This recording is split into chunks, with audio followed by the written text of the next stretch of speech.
right, everyone. Hello and welcome to episode 4 of Deep Dive. Today, Rex and I are going to talk about the 2024 horror comedy film Abigail. Comedy? Is it really considered comedy? That's what it's kind of listed as. I mean, it's Is it got a lot of really? like jokey parts in it, you know. I mean, yeah, but I feel like horror movies kind of have little jabs in there. True. I To mean, the- depending on the tone of the movie, like most horror movies are kind of horror comedy, But like Scream. where was the real comedy? I don't know. I guess Scream. I mean, it was stuff like the banter between the big brute guy and like, you know, thinking he's not serious, that she's gonna shoot him, and then she points the gun and pulls the trigger back, and he's like, oh, "Never mind, I think she might be serious," you know. Yeah, there Just were a like few. banter, yeah. I guess yeah, it was okay. Yeah. Anyways, guys, hello. So we're basically kicking off with a movie directed by the Radio Silent team, and they did Scream 5 and 6. Obviously, they got Oof. Melissa Barrera back, which kind of redeems herself for those two wildly mediocre movies, in my You opinion. can't blame her. No, I don't think she wrote the ending to 6. I mean, Let's just run at each other in a hugging manner. I don't think that was her idea. Someone was like, this is what we're going to do. She No, did play the yeah. character, but I'm just saying that's kind of... it's definitely not her bad, but it's just like this alongside of the same directors kind of make up for it a little bit, I guess. No, definitely think that as a team up, yeah, they did better. Yeah, definitely. And you can kind of see throughout the film that it does feel like them, but it's almost like they perfected their craft a little bit. To me, anyway. I mean, tone-wise, tonally. Totally tonally.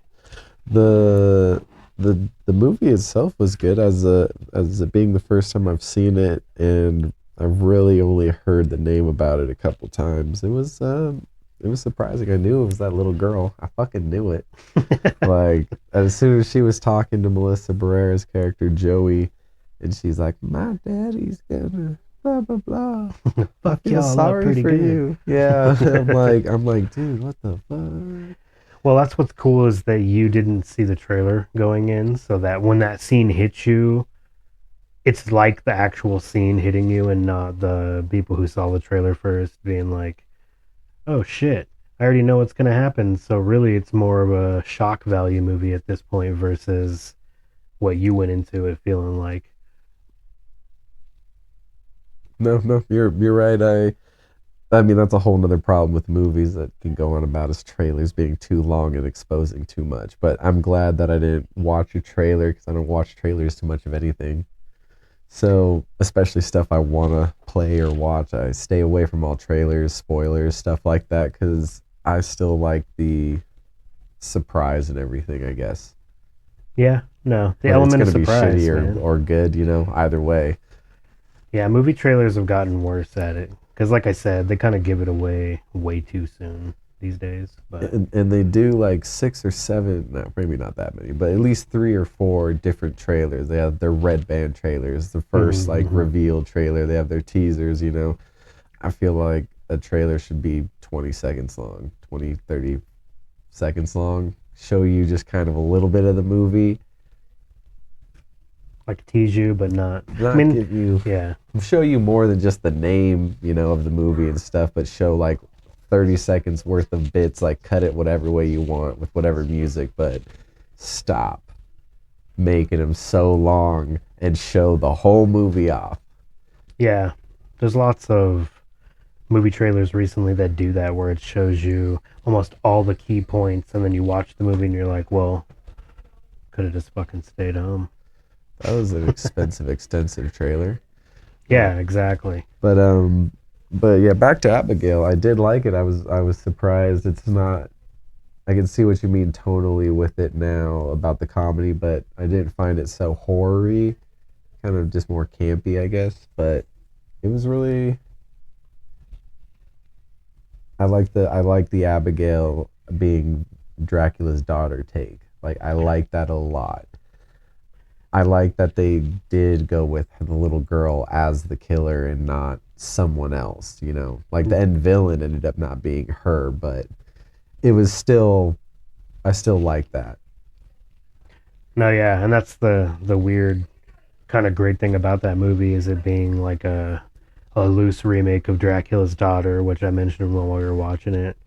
Yeah, And that's interesting. Yeah. yeah, I probably should say everyone, this will probably be a spoiler alert. I would say because we're going to talk about obviously the ending and then some other things, but overall, I thought the movie, being about a group of mercenaries or criminals kidnapping this unknown girl who's potentially connected to this massive criminal fucking organization, in the fact that her dad is that person. And I kind of like the idea. I don't know how many stories have ever done that, but I like the idea of taking something from like an old horror movie, like Dracula or a vampire or whatever, and then meshing that with kind of a more modern thing, like a criminal organization. Hmm. Like I don't really see it that often, and that's one of the things that I love about this movie. Is like we don't get to know that much about it, but just the power that's hinted at with the organization they run versus also, him at the end saying, I go by many names, which obviously alludes that he could be Dracula. And I I was think gonna that's think tight. I was thinking Voldemort, but I was wrong there. No, I agree. I thought it was a very cool idea. I like the thought of Dracula being more like a gangster running an empire, not being just some silent rich guy that's hiding in Transylvania. Yeah. I think it's a way cooler take. I like the idea of Abigail and the lack of father daughter connection they have. Because I mean, how else would you see that? How else would you think Dracula as your father would be? Like he's gonna hug you when he comes home from getting food for the family as he drags a couple bodies in. I Yeah. got dinner. No, that's just not how it's gonna be. So I mean, I like that a lot. Yeah. It's interesting take, and his appearance is pretty interesting. And I don't Did know. did not expect that. Yeah. Did not expect that. I will say that. Like I will say this though, that when I saw him, I felt like he kind of looks more what you would expect Dracula to be. He's a Transylvanian from back in the day, and they're really tall, pale. Hmm. That's what he looked like. So of course he's never ages, so he's gonna look like that. Yeah. But He also kind of looks like Nosferatu in a way, like the real lanky appearance and the I way can he's see how you say dressed. that. Yeah. Yeah. No, I honestly didn't think vampires at first. Hmm. Like up until even a little bit when because the way they did their teeth Oh was yeah. interesting. Hmm. Like they're all jagged, not just sharp, like a Giancarlo. That his teeth look like he kind of looked like someone like smashed him in the face with a bat real quick on his teeth, and not Like all of it broke. shattered glass Yeah, almost. Yeah. exactly. Yeah. Like Joker when he got his teeth kind of busted out, they were all fucked up. But it was interesting. So when I first saw her turn into what she was, I didn't first I think vampire. So it was cool to see, and then how the story unfolds and it ends up being Dracula's daughter. I thought it was like I said, I thought it was a really cool take, really interesting. I've I've never seen a movie about Dracula's daughter. Knowing that there's one out there, I obviously didn't know that either. But I think it's cool for me as seeing that being the only one I've ever seen. I thought it was pretty sweet, and the person who played her, what was the actor's name? Alicia Weir. Alicia Weir. Alicia Yeah. Weir. Yeah. I don't know how old she really is, but Jesus, she is a great actor. She is And I 14. Jesus, that's a little freaky if you think about it, man. I was looking it up real quick before we were setting up for the podcast, and it said that in the beginning when she first jumps on the guy and she wipes his blood after she like stabs him with his cross, and then she wipes his blood on her face. That was all her. She Hmm. came up with that. Yeah, that's Like wild. Really got like into the character. yeah, like cool. Two of my favorite scenes in the movie overall are like in the beginning when Melissa Barrera is taking money to kind of reveal how much she can read from all those people, after Angus Cloud kind of fails at the same Yeah. feat. I like that scene a lot, and I love the scene when they have Abigail in the cage, and then she starts reading off all the things that they were all responsible for doing to their organization. I thought both of those scenes were really well done and pretty badass, and that's that scene, especially when she's in the cage, is when that actress really kills it because she shows a range of emotions from like anger to mockery to like almost laughing and No, just absolutely, it was a yeah. great scene. I'm actually opposite of that. I think it's an old tried and used trope that movies use all the time, where the main person can just read everybody. No, They yeah, can yeah. guess your whole life by spending this little time with you, and I just wasn't a fan of it. I liked more of the callback later on when Abigail reveals that she was right. Right. Like that was cool. But I'm just not a fan of those type of things because it's just to me like an overused thing in Hollywood. They're like the hero who's overly intuitive and all this kind of stuff. Like it would have been way funnier and cooler if Angus Cloud's character was right. Just his just half-ass just assessment. his half-ass assessment. Yeah, no, I mean it is kind of an older trope, but it's not so much the content of what it is, but just the execution of it. Like No, definitely. it's the dialogue is really concise and it hits the mark every time she talks, and I like it, and I like that she ends with the Semper Fi thing to the one guy. Like that's all she's got to say. She doesn't need to say anything else. But No, no, yeah, it was definitely cool, but yeah, I have a thing about that. Same thing, and I'll just say this now, I'm biased to a lot of horror movies that end with somebody getting away. I'm a fan of movies just in general, I'll say this right now, that end on a bad note, the bad guy wins. It's interesting. just a or unexpected endings like The Departed, that Martin Scorsese movie. The ending, you think the good guys win, but then it's the bad guys who are winning. So you think the bad guys are winning, and then all of a sudden it's Mark Wahlberg who wins at the end of the day. The fucking middle ground guy. Yeah, the guy Yeah, who's just got the great banter with his other detective captain. But I'm just a fan of movies that just end shitty. Just for the good guy, just all bad. Like Abigail, I think this movie was pretty good, but at the end of the day, I would never give it anything better than just good because she didn't just turn around and murder Melissa Barrera or Dracula. Didn't just murder her. I just find those in horror movies to be like more in line with being horror. true. Like if that really happened, I mean, it's movies, so obviously movies play on the entirety of luck. Right. It just would have been a better movie for me if right at the end she's walking away and Dracula's like, I don't listen to anybody. Or something just Never the fuck mind. I gave you time. Well, I mean, 2 points I would say for that is the villains did succeed in the end. They still killed the whole fucking crew. Except And her. but there's always a final girl in like a slasher You're type right. takeout movie. So it's like it does both, and I like that because when she walks away, she didn't defeat them, but she also didn't die. So it's like I don't know. It's interesting because it does not happen very often. Like you're not watching The Devil's Rejects, and then No. it's one of the people they fucking cut their face off, and fucking chase the other one into the street, and she gets hit by a semi. Like nobody wins in that situation. The rejects win. Yes, Um, absolutely. but there's a good example of what you're talking about. Even the cop loses against the rejects; they still end No. up walking away.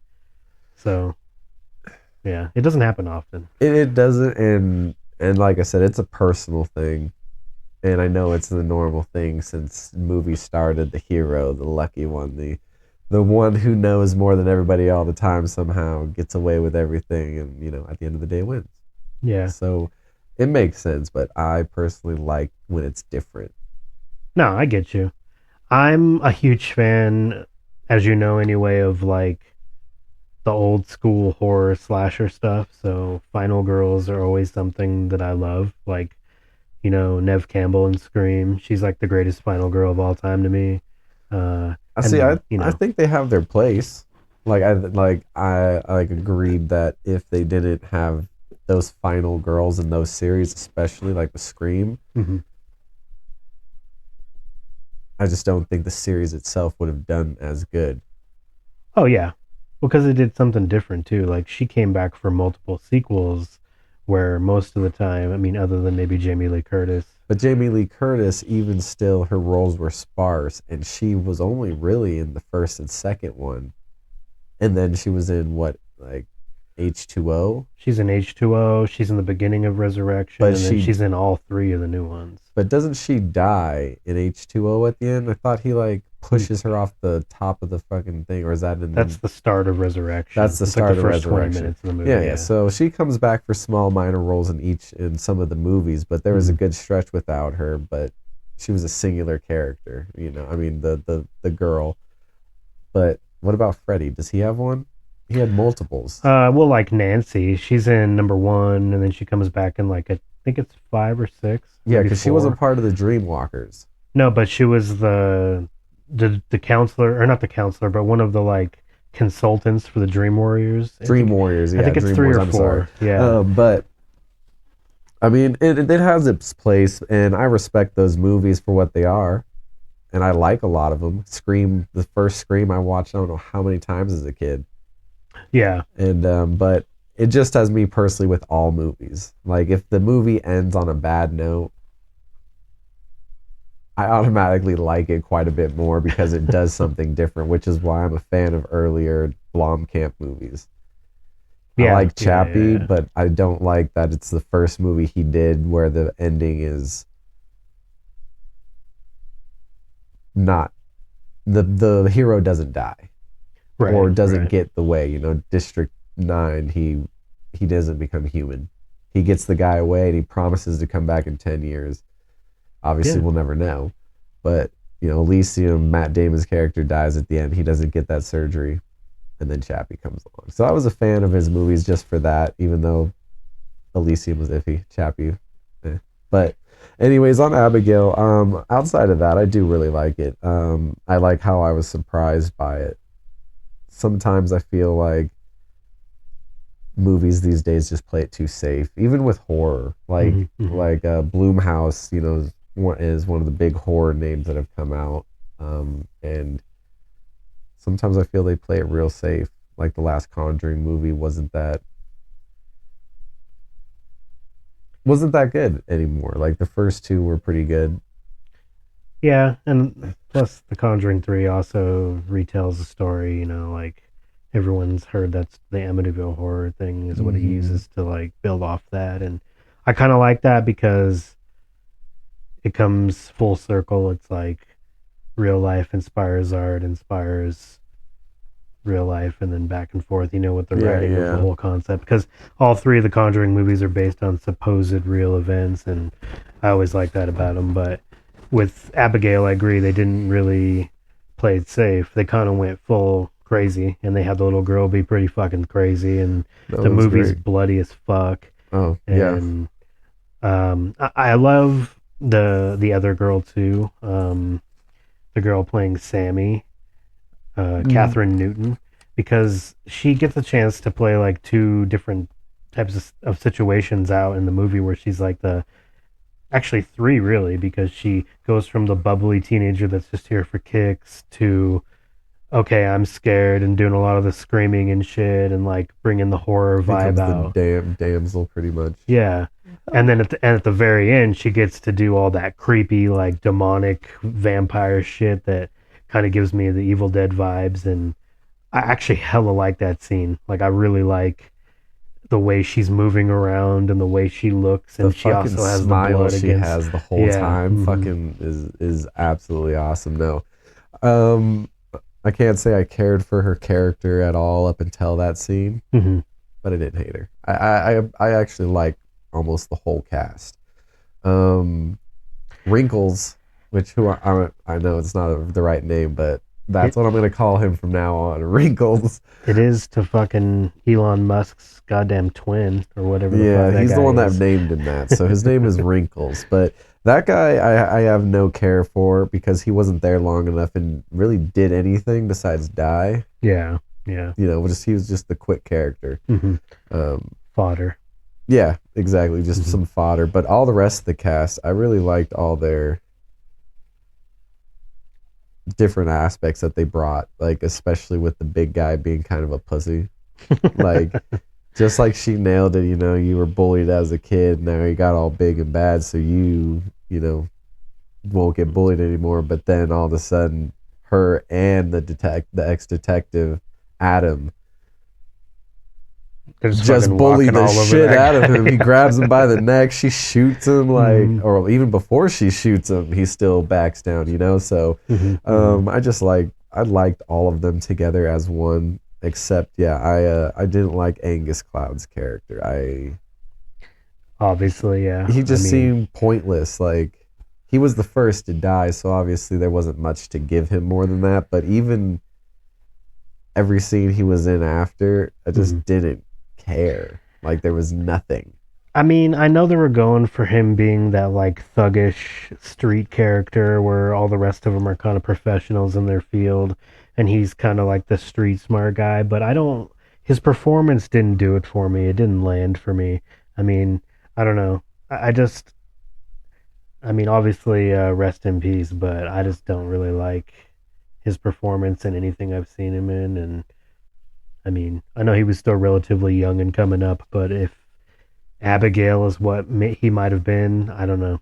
I wasn't feeling it though, especially when you No. have him stacked up to the stronger characters in the movie. Like Frank to me is probably the best character in the movie, but I do think once he becomes bitten and at the end there, he's a little bit over the top, but in a good B movie way. In the same way that like from Dusk Till Dawn takes that Oh turn yeah, at the yeah, end, that turn. but like not quite as over the top as from Dusk Till Dawn because they obviously just go full psycho and fully commit and shit. It's Quentin Tarantino. He don't back down. Yeah, well, I mean, and Rodriguez, like you mix Mm-hmm. them together and they're a weird combination like Planet Terror and shit too.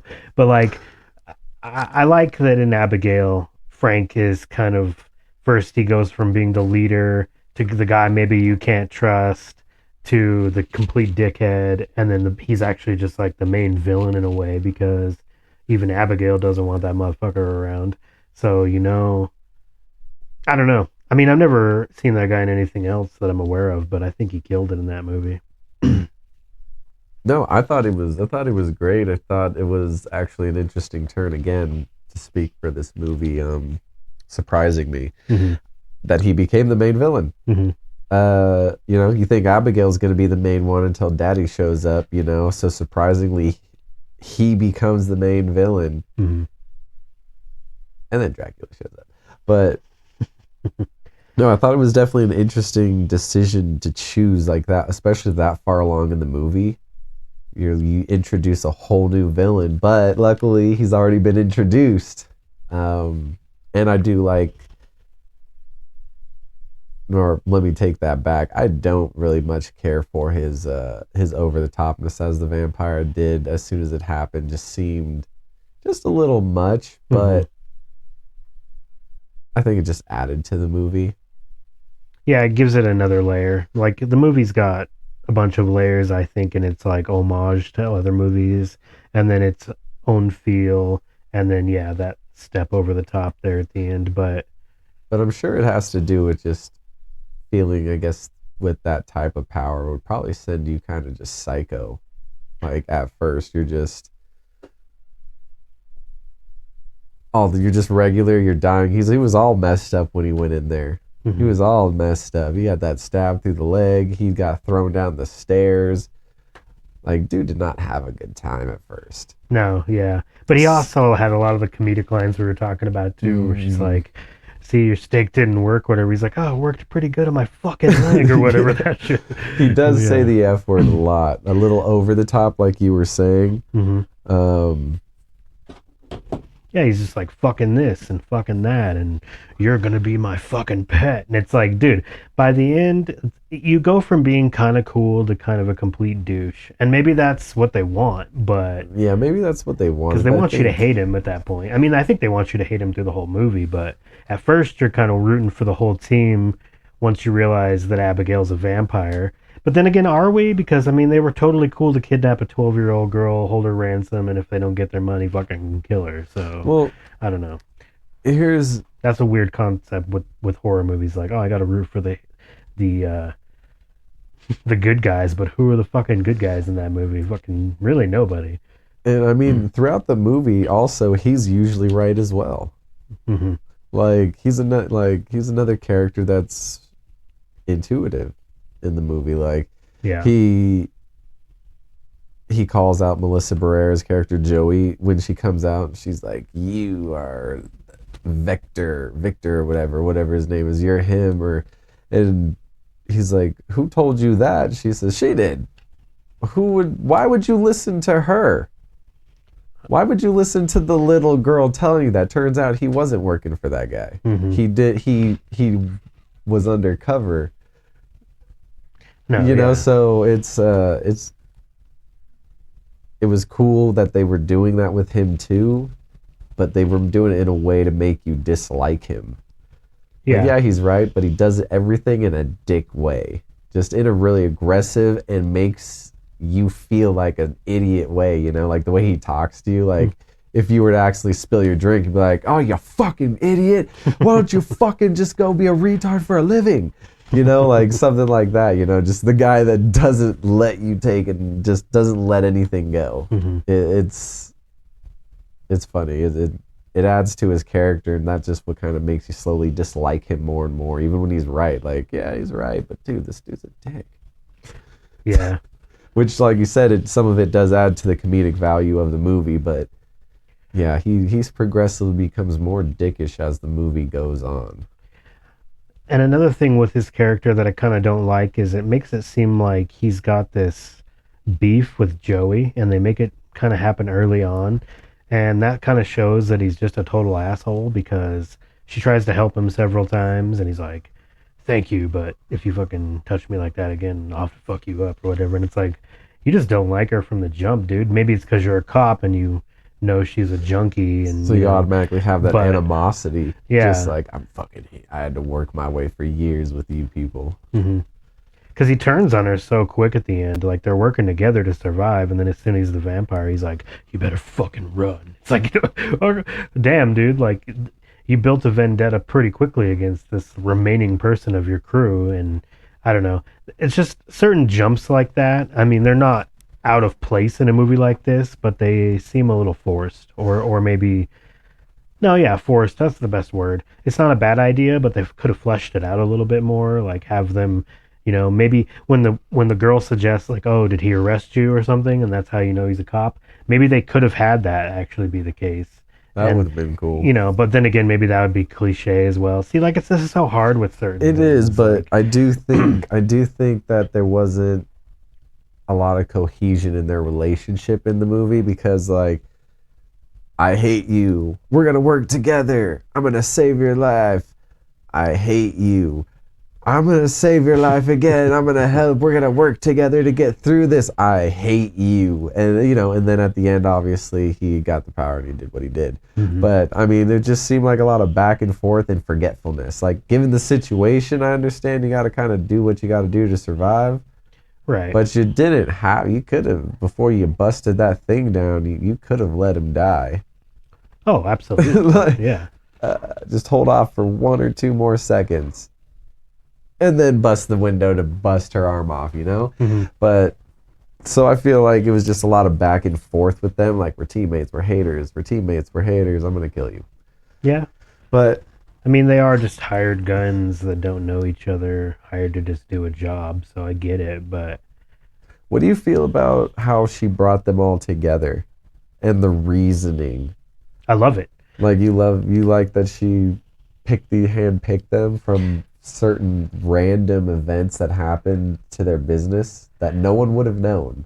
Yeah, but I mean, she would know because No, she's no, not yeah, really, she's not 12. She's fucking like like three 300. centuries old or No, no, whatever. I mean, You know, just more that I just like it because it's that crime syndicate thing, but they're throwing that horror spin on it. And it just like, instead of them getting cement boots at the fucking bottom of the ocean, they're getting locked in a mansion with a fucking little psycho. And she's just, fucking ballerining her ass all over him, I like I don't know. I have to say it. I fucking love, and I mentioned this earlier while we were watching it, but I fucking love that she dances as she's chasing them. Yeah, Like yeah. she's jumping around, but she's twirling. She's going after you. She's jumping out the stairs, screaming at you, but she's still twirling. Like, Hmm. it's so fucking daunting and so antagonizing to be chased by a little girl ballerina dancing at you Yeah. to kill you. Like, That's what I like about her. She's uh, so sadistic. Like she yeah, plays it perfectly. and in the beginning too, like before she mentioned her father, and I realized that she was a straight up crazy person. I thought she really was just the innocent little girl. Hmm. Like she plays it really well, and hopefully this young actress does more than like Millie Bobby Brown, Hmm. because she has quite a bit more range, and that was absolutely fantastic. Yeah, So hopefully absolutely. we see more of that. I just hope that if you're listening to this podcast and you haven't seen the movie and spoilers don't fucking ruin it for you, that you don't watch the trailer. Because if you go in blind, I think that works way more. And the surprise of her being a vampire would be way more hard hitting if you didn't see anything in that trailer. Because, like I said, it gives it away. Like, and No, I think that yeah, was obviously their intention. They wanted people to watch it because when was the last time you saw a little fucking psycho vampire murdering people? Never.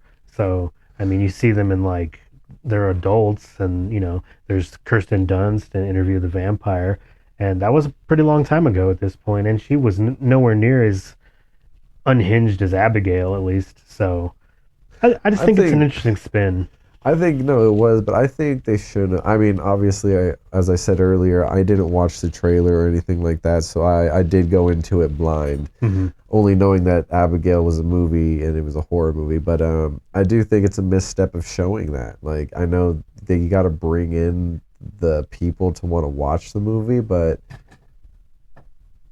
that spin is just by itself, without telling people, will generate the buzz about it from people being shocked. Hmm. Like, oh my god, it was is you guys got to go see it. Was Abigail? And I think that was a mistake they made, because I liked it more not knowing that. And so I can't think about what it'd be like knowing that the character, who even in the movie, as the movie progresses in that short time before they show you her, Hmm. they don't point really to anything, her being like that. Like I said, I wasn't even sure she was a vampire when we first saw her. Right. At first I thought she was just some fucking monster. Demon or Demon, yeah, something. like, Yeah. she ripped a freaking person's head off, not sucked his blood. Hmm. So there was that kind of misdirection, I feel, in the way they went with vampires, which, very interesting, they chose to explode in the sun, where like some Yeah. other ones, like Blade, they kind of turned to dust or whatever. But anyways, um No, yeah, I like that because it also reminds me of Buffy. Even when the sun hits them or they get hit with the stake, they explode. And it's yeah, Blade, it's dust, and Buffy, it's dust. But this was just a blood explosion, which is pretty badass, actually. no, it was, when it happened to her hand that first time, I was like, that's so sick. And then Hmm. it finally happened. I was like, that's a crazy, interesting, cool take. Like, and they explode with force. Yeah. Oh, Like, it's absolutely. not just like it's like a little bomb Like a went fucking off, dude. grenade. Yeah, Yeah, like like a a blood little grenade. grenade, yeah, Yeah. blood grenade. That's why they needed so many buckets of blood for this freaking movie. One body exploding. Right. They're just raining it down. The other cool thing is it being that loose remake of Dracula's Daughter. Obviously it does all of its own thing with it, but that's an older movie, like the old Dracula black and white stuff. So it's one of those movies, and I've never seen it either. But the older I get, the more interested I am in maybe going back to those old Universal movies and see. Because I mean, I've seen the original ones like Dracula and Frankenstein and the werewolf and just Yeah. I've seen all of those, but there's a lot of actual sequels to a bunch of those movies in the form of brides and daughters and fucking cousins and kitties Such an and fucking interesting Dracula's time of kitty, cinema to do that. Like, right? we're not gonna. This isn't a sequel to Frankenstein because this is Frankenstein's wife. Yeah. But I mean, and then if it kind of speaks to modern cinema in a way because people will complain about, oh, we're milking this franchise dry, myself included, to be honest. And like they were doing it. They've been doing it, doing sequels like that. That is milking it dry. And they pretty much did do that to the point where another thing we always complain about, or at least I always do, is they changed actors for a lot of those things. Like, Dracula's Bela Lugosi, and then it changes to, um, what's his name from Star Wars? The one who played Count Dooku. Count Dooku. I don't remember his real It's name. Christopher something. Christopher. I can't Not remember. Reeve. I'm not fucking. I'm not going the Eminem route here, but Not the Eminem, not Christopher Reeves. but it seems to be something that actually happened a lot more frequently back then, and I guess whenever I complain about it, I forget to remember that type of stuff. Christopher Lee. Christopher Lee. Yeah. Do you think they're gonna make a sequel? Okay, so Ooh, I'm okay. glad you asked that question because I'm notoriously against sequels for the most part. Yeah, yeah, yeah. Other than in the horror genre, which makes me a bit of a hypocrite. But with horror, I feel like, you have a lot more freedom to try new stuff. If you try to reinvent the wheel with the same character like Jason, Freddy, and, Michael and shit like that, it usually still lands because at the end of the day, you're just watching like a mindless slasher. And I love that era. So part Shout of out to me, Jason X. yeah, exactly. You're trying something new, and it doesn't always work. Fucking D shout out to Leprechaun 4 in space. Like, fuck that movie, dude. That movie sucks. But, so Oh, it's like you try new things and some fans are going to like it, like the Chucky TV series. I know people who are big Chucky fans, myself included, and I love the first three, but I also love what we did later with it. We have Seed of Chucky and Bride of Chucky and The Curse and The Cult and then the yeah. TV series. And it's real divided with that. Some people don't like the campiness of it, how it went from more of a serious horror to a campy horror. And anyway, the point I'm trying to make is I do think a sequel to Abigail would work. And I'd kind of like to see it central more on her father and get like a Dracula concept movie that we've never gotten before, where he is running like a crime syndicate and seeing how those two worlds clash from his perspective would be pretty badass, I think. And you could still have Abigail in it, obviously, because she's fucking 3 centuries old. So, the only thing with that is that actor is gonna start to get older and older, and then that would almost kind of nullify the lore of her not aging from the time she was turned. So you could run into some obstacles, but overall I'd be down. Um, and that's saying something because I am usually fucking, like I said, fuck sequels. I'm opposite on this. I think this movie should not have a sequel. I think this movie is great by itself. Mm-hmm. And the problem, a lot of, except horror movies, this is accepting horror, except for horror movies, because you're right with horror movie sequels, usually trying to change a lot of things up and try new things. Mm-hmm. But for other sequels, like we'll say the Pirates of the Caribbean one, Jack Sparrow is notorious for drunkenly getting away with these crazy antics to escape people or do something. Mm-hmm. It becomes a trope because it was so popular in the first movie. So I'm afraid that if they do sequels, they'll try to run it dry with something like um, Abigail dancing to kill you. Like they'll try to make that better, but in doing that, they just kind of run it dry. Yeah. And so I feel like this is one of those movies where a lot of it is really cool and a great idea, but it should be contained to what it is. Because if you add more, it could water down its idea and originality. Mm-hmm. Because I don't know how you could do better on that ballerina chasing scenes that she does. And then, like you said, anything we do more with her will obviously break lore. Because from what I was reading, the movie, they did a lot of production and recording in 2019, Mm-hmm. and it got stopped due to the SAG-AFTRA thing. Yeah, for sure. and she's 15 now. So when that she recorded that movie, she was 10. Yeah, it's pretty wild. So you got to think now she's already 5 years older, Hmm. almost at least. So Yeah, and I don't mean, get me wrong, like no sequel is better than a sequel for sure. and I could be wrong. She might not have recorded her scenes at the same time as Angus Cloud did, or I think that's his last name. Yeah, Angus Cloud. Yeah, Angus Cloud. Yeah. I don't, I didn't know how all that worked because it was COVID times, the strike, everything like that. But Hmm. from what I saw, they did a lot of it in 2019. Hmm. Hmm. Um, so that's a while. So she's quite a bit older, and you age pretty quick from 9 to 15, Yeah, yeah.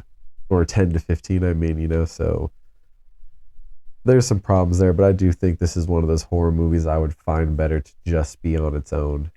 Like they're doing a sequel to, I think, that Superman horror movie they did. Superman horror movie. Yeah, the Brightburn.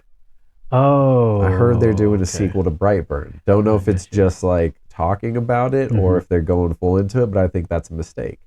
I think the movie was great where it stopped. But what if it's? I mean, did it say it's about the same character, or is it a similar incident but a different character? I don't know yet. Like because like sometimes, I mean, okay, let's be real. It's pretty much always a bad idea. But if you do it like that, at least, like where you change the character and you maybe have a different take on a similar story, sometimes it works out. And I could see it, but yeah, I don't know. I'm pretty against sequels, so that's wrong to me. But I hope they don't, and if they do, well, I would agree with you. I would like to see more focus on her father and the crime side of it. Like maybe go back earlier. hmm. You could still do like a 50s Dracula movie, but a crime one. Hmm. You find out that Al Capone was a vampire, something cool. Yeah, Or, go back earlier, I think that'd be a cool idea to kind of look into. like do the whole historical fiction shift thing, like Abraham Exactly. Lincoln, Vampire Hunter, and shit. Yeah, those are always really good ideas in theory, but they always fuck them up. They Like do. You'd it's have like to it's take weird. it carefully though, Mm. like pick and choose. But yeah, no, it's a lot of times it fails. But I feel like it'd be a cool idea to explore No, yeah, I mean, the crime side and be more of a mob movie at that point. but that's what's so sick about it because it could be a mob movie about vampires, or like maybe they got some werewolves that work for them too. I don't know. I Yeah, mean, just some shit to take that like mystical horror shit and then mix it with organized crime. Because I'm a sucker for organized crime movies and shit. Even if they're lightly done, like that Guy Ritchie movie, The Gentleman. Have you watched that I yet? still have not. Oh fuck, deep dive on that shit coming Oh, out for sure. yes. But that's a great movie, and it obviously doesn't do the whole like mixing with horror thing, but it has that real crisp dialogue, and it's obviously taking place in the organized crime syndicate world, and Uh-huh. like it just it's awesome. But I'd like to see Guy Ritchie take on something like that. Like he does a vampire gangster movie or a demon gangster movie. Like even the Devil's Advocate, it reeks of that a little bit, like with him being the devil basically, Yeah, and he's yeah. like running the company the whole time. And I know that movie's loved and hated, by guess a little bit by both. I like it personally, but I personally like The Devil's Advocate. I yeah, think Keanu Reeves was great. Now Pacino in that movie, hmm, awesome. yeah, I thought it was, I thought it was good. absolutely, But I think one thing I don't want to see in a sequel in this series is other mystical things like werewolves. yeah. I think just That is for me tired trope. it's a tired trope, but I think it's really cool when it's just vampires are real and even this take on them. Hmm. They're really old. There's who knows how many there really are. Like Underworld 1 was really cool. It still had the werewolves in it, but the way they did that movie, I really liked it. The vampires were very small scale, very well organized. The werewolves were kind of wild, but I feel like with this movie, they don't have that kind of room to kind of play with that. So to bring it into another horror aspect, because if they do this, if they do another movie with Dracula, they still got to keep it to a horror ish movie to follow along with the series. Well, to keep in line with Abigail. Yeah, I mean, you got to keep that tone. And that's the hard thing about sequels. But I mean, it's weird because House of a Thousand Corpses versus The Devil's Rejects, those Very are very completely, different movies, very, very, very different. but they're both so badass in their own way. Like in the ways that they choose to be different is what makes them badass because, House is just a rip off of Texas Chainsaw Massacre basically, but his own take on the psychotic backwoods fucked up family. Mm-hmm. And then Devil's Rejects is more like those 70 exploitation, like darker action thriller type feel movies, but with the grindhouse feel basically. That No, I feel it. so you could do something like that too if you're going to approach a sequel at all. Maybe mix it up, make it sound interesting in like your you know story overall instead of focusing just on the vampire thing. That can be a background kind of inclusion to the story, but it doesn't have to be the focus. Find a good middle ground. So I'm gonna add a note to something we talked about earlier about how horror movies are kind of more forgiving for their sequels and being outlandish. Mm-hmm. I don't think that's the case these days. Like early Halloween movies, Friday the 13th movies, Nightmare on Elm Street movies. In those days, you could take risks. These days, people they don't, because if they were to come out with a sequel that was just really taking a lot of risks, it'll get panned hard. People will be like, "This is crap. The first one's the best." Like, Yeah, so studios these days, obviously are more about making their money, and I true. feel like I don't know. It's just I feel like horror movies these days don't have as many liberties as they used to. Same with all movies, really, except I guess maybe now Netflix is kind of digging into doing some really weird stuff. Some of their movies are kind of weird. Yeah, So I mean that's cool, but I mean like I don't know. I feel like those early times of horror movies were so free. they were free, and a lot of the fandom though is looking at that stuff through like a rose tinted glasses type thing because those movies are usually critic wise they're panned. All the sequels they Oh, for just sure. did so well versus their budget that the studios are like, all right, we need fucking Halloween 2, we need Halloween 3, we need Nightmare on Elm Street. Like the you difference know between Halloween 1 and 3. yeah, well, I Yeah. mean, that's because John Carpenter, when he first pitched the idea of Halloween, he wanted them to be like episodic almost. Like the first one's about Michael Myers, but maybe the second one, like a horror anthology, but each movie be its own thing. Yeah. So when they got him and Deborah Hill to come back for number two, they kind of did it almost reluctantly, and that's why the movie has a lot of hiccups when you look up the production and shit. And then that's why he never came back for another one. And then they went ahead and tried the idea with Halloween 3, and that movie was fucking panned, and everyone hated that movie at the time. But now, if you look it up, everyone loves it all of a sudden, myself included. Like, I hated that movie when I was younger, but as an adult, I rewatched it, and I see its merits as like a standalone Halloween film.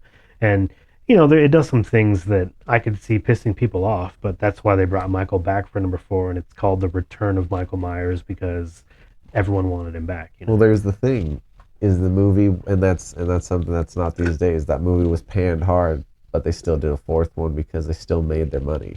Exactly, and they made These days, shitloads of money. and these days, if they were to make a sequel and like say they're like, oh, we're gonna do three of them, and then Hmm. they do this sequel and it is just panned and stuff, it Hmm. it hits a lot harder these days. So they'll trash the whole thing. Hmm. I'm surprised they didn't do that with the new Exorcist. And I think the two directors aren't going to do the new movie anymore. No, they they just announced the new person. It was it was somebody else. Flanagan, the guy that did Mike Mike Flanagan, Flanagan, the guy yeah. that did Doctor Sleep, which I'm happy with because he's great. Like Doctor Doctor Sleep is Sleep fantastic. is I've that's actually mine and my girlfriend's one of our like go-to movies. If we see this, I especially the director's cut. Hmm. The regular movie is a fantastic. The director cut just adds that extra oomph. That one's were one of those movies where the director's cut's not needed, Hmm. but with the director's cut, it does make it better, even though the movie itself was really good. Oh yeah, And I really like Doctor Sleep a lot. it was a surprise hit for me because I read the book right before I watched the movie, Yeah, and the yeah. book was pretty great too. And I was like, wow, Stephen King is actually a great example of someone who can do that. Is like make Sequels. a sequel that's actually its own story, but still calls back to a previous event and exists in that world. And not most, but a good percentage of his books just connect in general in some way or another. Well, And I love that. also just a shout out to Doctor Sleep is the way that they made a sequel to the book and the movie. Yeah, Like masterful. that's really awesome to do that, to not have to pick or choose. For Because sure. it's usually, a lot of times when they do those book to movie turnovers, they mess with the ending. Yeah. Like sometimes it's good, sometimes not. Like Fight Club, the writer of Fight Club, I can never pronounce his last name. Polinayak or some shit. Paul, yeah, I don't Yeah, want I to don't mispronounce it, but know. he likes the movie ending more than his. I personally Mhm. like the book ending more. Yeah, I can see that. I Yeah. think the book ending is just better, And that's but always the case. I mean, not always the case, but most it of the just time, depends. Yeah, it's the book is preferred over a movie version, but but not yeah, always. with Abigail, I hope they don't do a sequel because I think this movie. I don't know how popular it was coming out. Obviously, I don't really pay attention to stuff like that. I assume it wasn't greatly popular because I didn't hear much about it. Yeah. But it's definitely going to be a cult classic if it wasn't already widely loved, because I think it's a movie I'll definitely watch again. Yeah, that's what I mean. Like I was telling you earlier, I probably watch it a couple times a year just because it's that nice middle ground movie and it's entertaining, so I It's can see. absolutely entertaining. Yeah. It's absolutely And when you rewatch it knowing everything you know, you're gonna catch new stuff each time. definitely. Also, I love that they refer to them as the Rat Pack, and then when he gives them off names, he names all of them a member of Mm-hmm.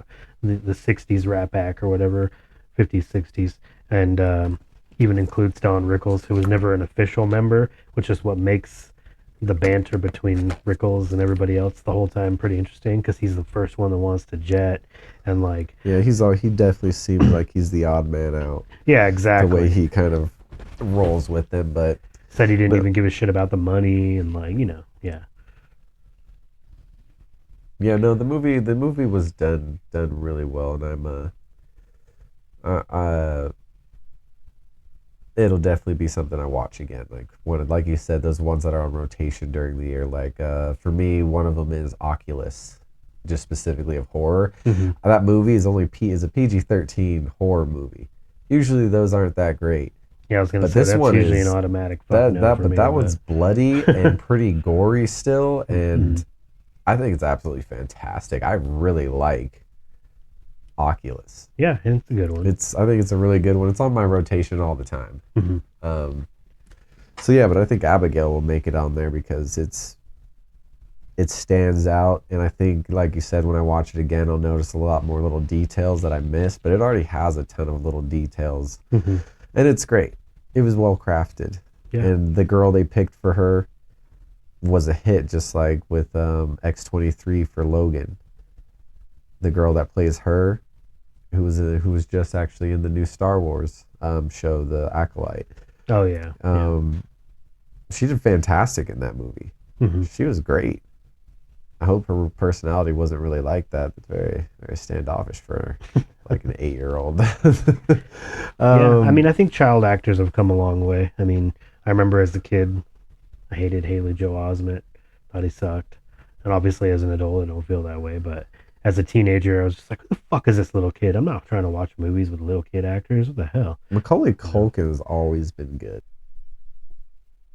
I agree. Macaulay Culkin has always been a solid actor, and it definitely had its its run, man. But I just think they've gotten better because it's weird because movies have gotten better in a lot of ways when it comes down to casting and like Hmm. certain aspects. And it's not like it's all bad, but I do feel kind of like what you were saying though it's just it's not done the same, and that goes for sequels too because now everything has to be a franchise, so they try to plan this shit out before a movie is successful or panned or whatever. And they're like, we're going to do three of these. It's always three whenever you hear it. Oh, we're going to do these three movies, or these three are going to connect to these three. And it's like, I know you want the franchise thing to happen, I mean, but you should test it first. Like Back to the Future when it came out, they didn't plan on a two and three. The movie was just such a tremendous success that they were like, we're gonna do two and three. That's why they're filmed back to back, and then they kind of launched them and went from there. And look at them, they're like, they're three of the biggest movies of all time, probably the biggest trilogy of all time. I think one of the only remaining trilogies of all time because they keep fucking adding on to shit. But Yeah, no, they absolutely do. Which, speaking of all these trilogies and all these, long-winded plans, mm, Robert Downey Jr. is now Doctor Doom. yeah, Victor Von Doom. pretty wild. What are your thoughts on that? I know you're a big Iron Man Tony Stark fan, especially I know you like RDJ as him. But what do you think about him coming back? I I don't know. It's a 50-50 thing for me because I trust Marvel to do the entertaining thing and the not as predictable thing in some regards. And then the other side of the coin, I'm like, it's probably just going to be, rehashing a lot of the same shit we've already seen with Thanos. And, you know, I, I know they had to, rewrite the ship after everything with that Kang actor. Jonathan Yeah. Majors. So they're back to the drawing board. So maybe they thought pulling out RDJ in this, and I read that back in the day they wanted him for that role, I guess. In any way, um, and Kevin Feige, has been doing these movies since the Fox days or the before that even. Yeah, yeah. So like I get that, and I think that's probably the thought process, but I don't personally like it because it cheapens RDJ's death in Endgame, and then now he's back as a different character in that universe. And you can pull the multiverse card all you want, but I think that's lazy. There are other actors out there that deserve a chance to shine in a role like that. And lastly, like they fucked up Doom twice in a row movie wise now, and this could potentially be the third. And while it's backed with Marvel Disney money, it's probably going to be the best of the three, regardless of that. But I feel it's pretty weak. Interesting. So you bring up that it cheapens, it's a cheap writing technique, but comics have done it for years, and everybody hails comics as obviously the source material. And they've obviously, everybody knows that there are variants of Tony Stark as Doctor Doom. There are variants of everybody, and we know from the multiverse movie that those variants exist in Mm-hmm. this Marvel universe. So I mean, do you think it's desperation or lazy writing? Like, I know you think lazy writing, but I mean, like I said, the comics have relied on this for years and years and years to bring back characters in different manners, forms. And I hate it in the comic books as well because Fair. it's like you do this big event thing to sell more issues, and then 12, 15 issues down the line, you're like, fuck, we killed Tony Stark, we killed Peter Parker. Now what are we going to do to sell issues? The idea of killing off Robin backfired on DC greatly. And, then they were like, well, now we have to keep introducing new Robins because we keep killing them off. And, like, I like it personally because I think it's kind of cool that Batman has multiple Robins that might have different strengths and different qualities. And Well, it also spawned but some of the greater characters. We got Nightwing, we yeah, got Red Hood. I mean, Jason Todd's story is a tragedy. the production cost for a comic book to take that chance versus a multi-million dollar You're right. You're right. Disney movie franchise, though, to me is like, I mean, and don't get me wrong, it backfired on Marvel and DC multiple times to the point where they had to dig themselves out of a hole by creating multiverses and fucking other shit too. And it's so I mean, it's like par for the course, really. But Yeah. I don't know. I'm not necessarily against it per se if I see something totally badass. And you know, Doom is pretty much always in his metal armor, so maybe it's just more of a voice thing for RDJ. So there's that possibility. But there's going to be a point where he takes the helmet off and then it's fucking RDJ. So I think it's it's tough. desperation. I Yeah. think I mean, Marvel's in a spiral down. I haven't liked much of what's come out. The Winter Soldier and the Falcon was okay. WandaVision was okay. the TV The shows TV are, shows are all that's the just kind of misstep. okay, but even the movies these Yeah. days, I'm Guardians 3 was Guard pretty outside great. of Guardians 3 because Yeah. Wakanda Forever was terrible. I watched that movie and it was terrible. Like I Yeah. can't.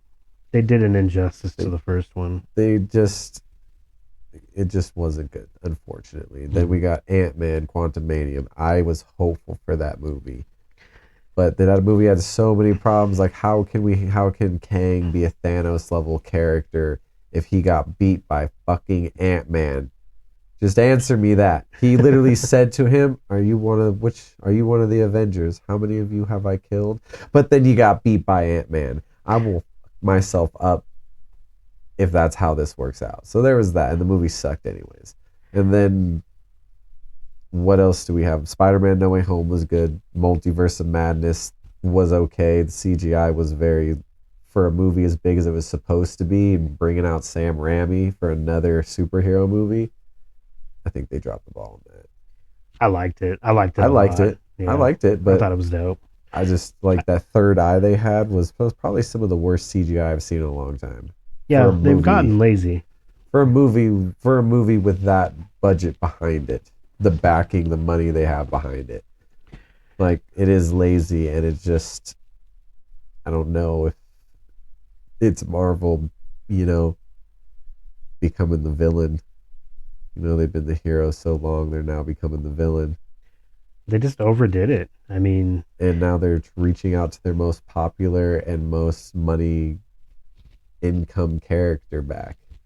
well, that's their ticket, right? I mean, they have, I think, their last chance at redemption and to keep their story rolling is to nail it with the Fantastic Four and to nail it with X-Men. And if they don't nail those things, I think they're going to be in a world of pain because they're really their last two aces up their sleeve. But they're doing them in a different multiverse because the Fantastic Four is going to be in the 60s, but from what I understand, it's not in the same universe as the current one. I like that personally. That gives them more freedom and it excuses the Doom thing a little more because then we're not like, Well, yeah, yeah. I you mean, know, it does excuse that, but it's still lazy. I think the and don't quote me on this, but I think the X-Men are going to be considered part of that other multiverse because in up until this point, the nobody's made a mention of the X gene Yeah, too much. I mean, Deadpool did, but he was still part of Fox at that time. yeah, true. But yeah. So I guess we'll just have to wait and see. I don't know. Like I've been pretty hit or miss watching those shows and everything myself, so I lost interest. They capped it off nicely with Endgame, and while I do like Multiverse and Guardians 3, I think on the whole they've dropped the ball. The cohesiveness that was once felt for those first like 22, 23 movies kind of dropped off. But that those missteps started with things like Ant Man. Who the fuck decided Ant Man was worthy of a trilogy or a 3 movie deal like that? He's the kind of character you have one movie and then he cameos later in other movies and shit. You yeah, don't fucking give absolutely. him 3 fucking movies. Oh, You know? also doing a Scarlett Johansson Black Widow movie after she's been killed off, I feel was a huge misstep. She should have got her own movie Yeah. way early on, She was deserving of it and and she didn't get it. And she then they didn't get tried it. to Yeah. recoup it, and Mm-hmm. then it ended up what it was. Oh, for And sure. I just want to express my dislike for David Arbor in all aspects. Stranger uh, Things, he's fine in. yeah. Hellboy, he's terrible. This movie, I did not like him. Has what's his name in the Scarlett Johansson movie, the Black Widow movie? He's The the he's the Russian Captain America. something He's Guardian, Yeah, he's the Red Guardian. Red Red Guardian. Yeah, Guardian. yeah, yeah, Don't care for him. yeah. I didn't care for him so much I couldn't remember his character's name. Yeah. I'm That's just not a fair. David Harbour fan. I don't think like I mean, he's one of those guys that's good when he's used in small doses. But all these like starring roles, I don't think it works for him. I don't think He so can't either. carry it. Yeah. He's he's he's not my actor. No. I mean, understandable. But And we can do fucking. We might have to do a 2 or 3 parter deep dive on the Marvel universe because we ooh, both are fans on the whole. But it's just recently that. like Preparation H. Yeah, exactly. No, it's we'll have to talk about this, but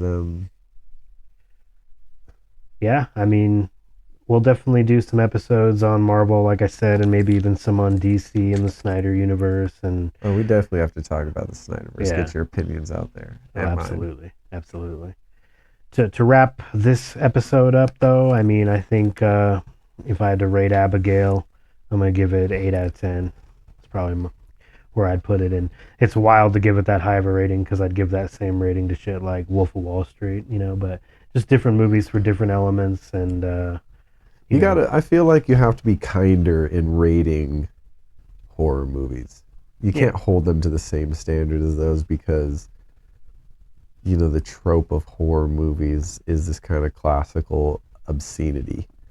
yeah, for sure. So like if you try to scope it the same as you would Wolf of Wall Street, it's definitely going to rate under, but if you keep it within the scope of your horror, I think eight's probably a good score. Yeah. Mine's more seven, but again, I rate everything lower if everybody lives at the end. I told you I'm 7.5 maybe. One point deducted for fucking too much success in the final character there. The character was good and smart, but Yeah. eat That's that bitch. that's why I like movies like, well, I mean, like Evil Dead, Ash, but he still walks away. So, I mean, does he? I guess his story is kind of complicated Yeah, because, I'm not sure he does. After watching the first and then the second one actually recently, hmm I don't fucking think that guy ever lived. That guy just went to hell. pretty much, yeah.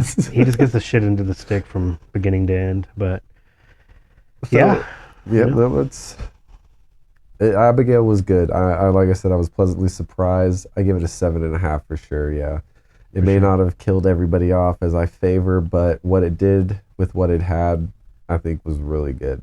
I think having that many characters in a rather, I felt short movie. It either was short or it was just really good, so it felt short. Yeah, But I think how they fleshed out all the characters in their own rights were good. Not a lot I feel you see in horror movies. They kind of brush off a lot of character development sometimes. But no, I liked it. I definitely liked it. Like I said, it'll probably end up around my rotation of what I watch.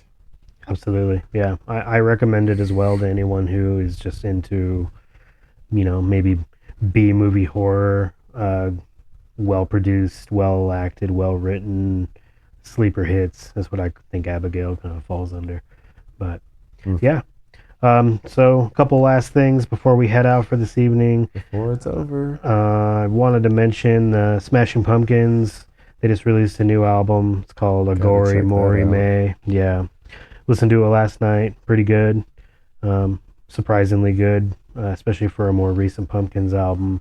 Kind of what I was hoping for when the announcement that most of the original band was coming back. Kind of got that feel with this one. Just Hopefully. darker and heavier and more well written. Billy Corgan finally pulled his head out of his ass a little bit and gave us something good. It's a big ass head. Yeah, bald ass head too. Big bald ass head, but I'll have to check it out. I'm honestly not the biggest Pumpkins fan. It's mainly his voice that gets me. That's what's gonna make so many of our episodes so good. No, I'm not saying they're not good, and it could be the same for me as Metallica. Old Metallica, I cannot listen to very much of it for very long because I hate James Hetfield's voice. That's a pretty unpopular opinion too. It's always the reverse conversation there. See, Like, I don't, but I think the music's great, so I deal with his voice. I sometimes you think gotta, I think he's got a good singing voice when he's, even with his little flares, that I always tell you about that make me laugh. Absolutely, But yeah, yeah, Trustasika. yeah. He's got his own little It's cool. affectations and shit. Yeah, Yeah. it's cool. But anyways, yeah, Billy Corgan falls in that. But anyways, what else do you got for us? Um, the only other thing I was gonna mention, and it was really just to kind of shit on it, but is I don't know how you feel about Ice Spice or if you know anything about her, but Oh, yeah, she just dropped her new album. and I Was it spicy? it was horrible, and I shouldn't have listened to it, and I should have known better. But and it's not that I'm against female rappers. I love a bunch No, of them, but I just don't think she's. good old sexist. It's okay. It's what I mean. What is the fucking deal with her? Like I don't get it. I It's know the it's probably a same. youngster thing, but It's the same with Sexy Red. Have you ever listened? I decided to listen to a couple songs off her new album. I don't know if it's actually her new album, but it's like In Sexy We Trust or something like that. I don't know. It's something along those lines. But mhm. anyways, I listened to it. I don't know how you get any money for rapping like that. Like I feel like Little Kim would slap the fuck out of her That's kind of back in what the day, anyways. I mean. Yeah, like Lil Kim isn't what she's like a shadow of her former self, but that's what I'm talking about. It's like we had some really good female rappers for a while. I mean, Lauryn Hill is one of my favorites. And she only put out the one album and the couple projects with the Fugees, but Yep. I think she's really good. And then there's like Alyssa Marie, which is a more recent underground rapper. She's pretty good. I mean, they're out there, and I just think that we're giving the wrong attention to people like Ice Spice, who, you know, more power to her, but her lyrical content is just No. it's just garbage. She's calling herself Miss Poopy and talking about farting and shit, and I'm just like, is this really what the kids are listening to and like, You getting know, down? I don't know. I mean, I hate to defend and be the devil's advocate, especially for Icy Spicy. But she's singing. She might be rapping about pooping and farting. But we have a song by Blink 182. Shout out to the last episode about fucking a dog. So I'm just gonna say, music has always been a little weird for every new generation. So like maybe not with your parents because your dad was always a rocker and stuff. But like if my mom came into my room and I was blaring, I want to fuck a dog, there'd be some questions. And, you listening to that and you're like, is that what people are listening to? It's the same question my mom would have. So I mean, no it doubt. could be a joke song. I mean, No, no. no, She's used that term multiple times to refer to herself and like poopy butt, Miss Poopy. That's what she Miss calls herself. Poopy. Like it's probably some nickname somebody gave her or some shit, but it's just like Maybe like I don't how know. proof's called duty. You mean Because P Diddy rape Diddy? no, no. I don't know.